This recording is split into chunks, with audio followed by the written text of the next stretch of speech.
अमरावती येथे पत्रकारांशी बोलताना मुख्यमंत्री देवेंद्र फडणवीस यांनी महायुतीतील जागा वाटपाबाबत अत्यंत सकारात्मक भूमिका व्यक्त केली।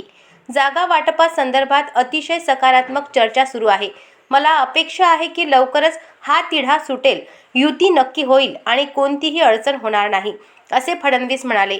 ते पुढे म्हणाले की या चर्चेचे नेतृत्व अध्यक्ष रवींद्र चव्हाण करीत असून चंद्रशेखर बावनकुळे, आशिष शेलार तसेच प्रत्येक महानगरपालिका क्षेत्रातील प्रमुख नेते हे सर्वजण एकत्रितपणे चर्चा करीत आहेत।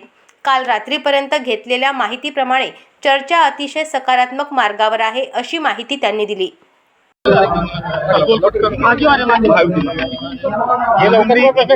हिंदूंनी किमान 4 मुलं जन्माला घालावीत, हिंदूंनी किमान 4 मुलं जन्माला घालावीत अशा पद्धतीने सर जागा वाटपाचं तिथं आतापर्यंत संपलेलं नाही। जागा संदर्भात अतिशय सकारात्मक चर्चा चाललेली आहे। मला अपेक्षा आहे की लवकरच तो सुटेल। आमचे अध्यक्ष रवींद्र चव्हाण असतील, बावनकुळे साहेब असतील, आशिष शेलारजी, अमित साटमजी आणि प्रत्येक त्या महानगरपालिका क्षेत्रातले आमचे जे प्रमुख लोक आहेत हे चर्चा करतायत। काल रात्री मी माहिती घेतली तर अतिशय सगळीकडे सकारात्मक चर्चा आहे, त्यामुळे युती होईल, महायुती होईल, काही अडचण वाटत नाही। अशाच महत्त्वपूर्ण बातम्यांच्या अपडेटसाठी अजिंक्य भारत न्यूजच्या पेजला फॉलो करा आणि सबस्क्राईब करा। Thank you for watching.